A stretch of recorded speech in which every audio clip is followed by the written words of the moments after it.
俺はリムルテンペスト。一匹のスライムだ。Tensei Shitara Slim Dataken adalah anime yang bertema isekai overpower. Cerita berawal dari Satoru Mikami, seorang pria berusia 37 tahun yang merupakan pekerja biasa di perusahaan, menjalani kehidupan yang monoton di Tokyo. Di tengah-tengah pertemuan santai dengan temannya, ia menjadi korban penyerangan acak di jalanan dan ditusuk.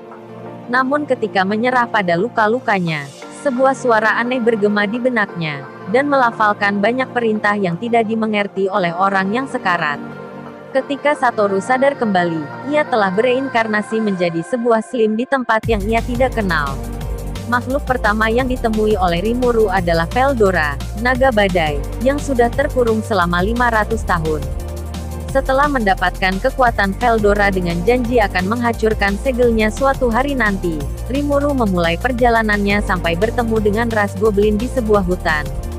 Di sanalah Rimuru memulai membangun peradaban dan membangun koloni para monster. Seperti pada umumnya anime dengan genre isekai pasti menampilkan seseorang yang terkena sebuah masalah, meninggal, dan kejadian lainnya yang menimpanya, kemudian mereka mendapatkan kesempatan atau bereinkarnasi kembali di dunia yang baru. Namun yang menarik dari anime ini adalah main karakternya merupakan sebuah slim. Pada awalnya, saya sedikit meragukan anime Tensei Shitara Slim Dataken ini. Setelah melihat beberapa episode anime ini saya semakin tertarik menonton animenya.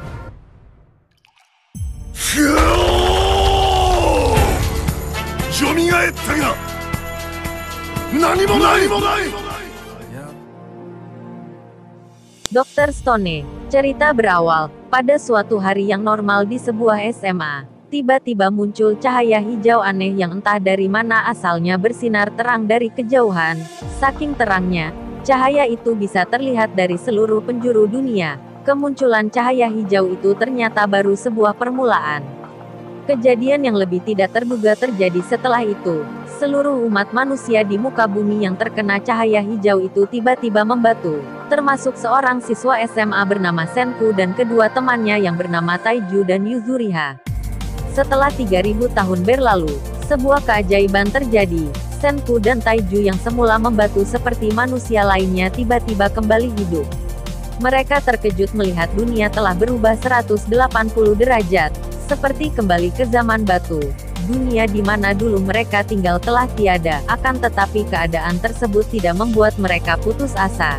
Senku yang jenius dan sangat menyukai sains, dibantu Taiju yang memiliki fisik yang kuat, berjuang untuk bertahan hidup di dunia baru di mana tidak ada teknologi sama sekali.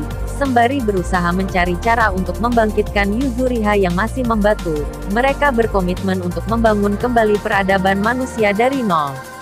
Dr. Stone ini sangat direkomendasikan untuk kamu yang menyukai anime yang ringan namun tetap mengandung edukasi. Segera tonton animenya dan siap-siaplah masuk ke dunia sains yang dikemas dan disesuaikan dengan keadaan zaman batu.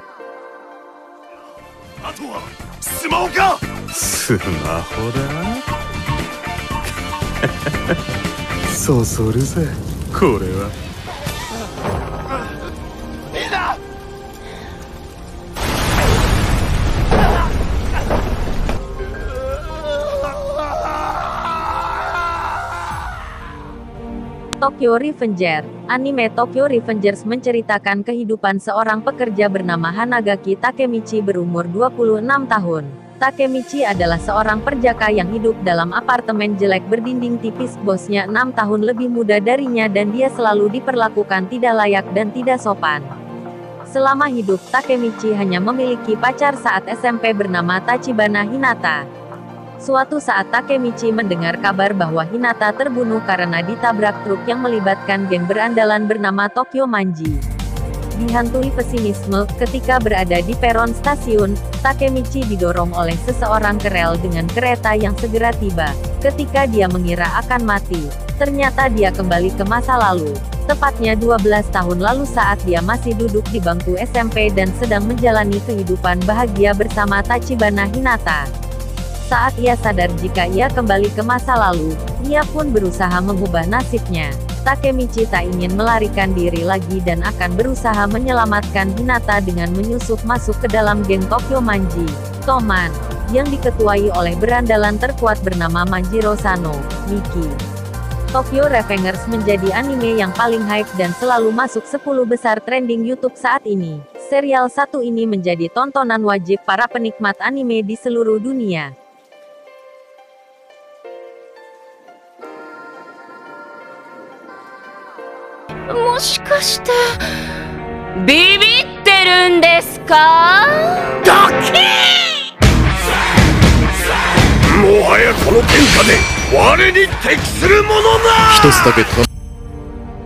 Sumatsu no Ragnarok. Setiap 1000 tahun, seluruh dewa yang eksis di semesta berkumpul untuk menentukan nasib manusia.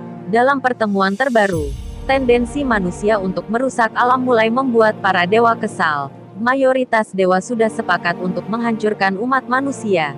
Bahkan ada yang mengatakan untuk mengevolusi makhluk lain saat menciptakan alam berikutnya. Kesempatan manusia untuk selamat datang dari seorang Valkyrie, Brunhild.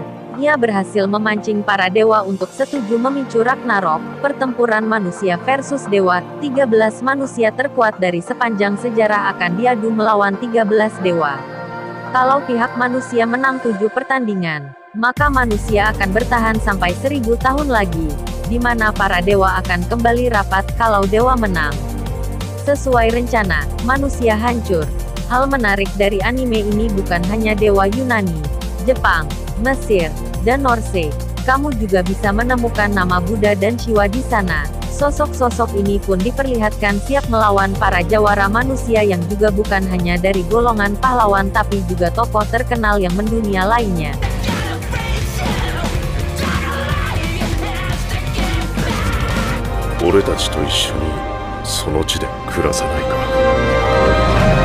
Vinland Saga. Vinland Saga adalah anime yang bertema sejarah Viking. Cerita berawal dari anak yang bernama Thorfinn. Thorfinn adalah seorang anak laki-laki yang tinggal di desa Islandia yang damai bersama ayahnya Thors, ibunya Helga dan kakak perempuannya Ylva. Dia telah mendengarkan dengan heran kisah-kisah yang diceritakan oleh Leif Erikson, yang telah melakukan perjalanan melintasi Laut Barat yang berbahaya. Leif telah mendarat di pantai yang tidak dikenal dan telah melihat tanah yang subur dan tak tersentuh yang dihuni oleh orang-orang asing. Setelah mendengarkan kisah-kisah ini, Thorfinn sangat ingin bepergian dan menjalani kehidupan seorang Viking. Suatu hari Thors dan desa diminta untuk bertarung demi Raja Denmark sekali lagi. Thorfinn ingin bertarung bersama ayahnya, bersembunyi di kapal ayahnya, akan tetapi permintaan itu adalah jebakan. Thors dijebak dengan sekelompok tentara bayaran yang dipimpin oleh Askeladd, seorang pejuang berpengalaman, lalu mereka membunuh Thors. Thorfinn yang hancur oleh kematian ayahnya di depan matanya, kini bersumpah untuk membalas dendam terhadap Askeladd. Akhirnya Thorfinn bertekad mengikuti tentara bayaran itu dengan tujuan untuk membalas dendam dan ia pun menjadi bagian dari anggota mereka hingga tiba saatnya untuk membunuh Askeladd. Anime karya Makoto Yukimura ini bertema sejarah, sehingga sangat cocok ditonton oleh kamu yang tertarik dengan cerita historikal. Terima kasih telah menonton video ini. Jangan lupa klik tombol like dan subscribe untuk video rekomendasi selanjutnya. Sampai jumpa.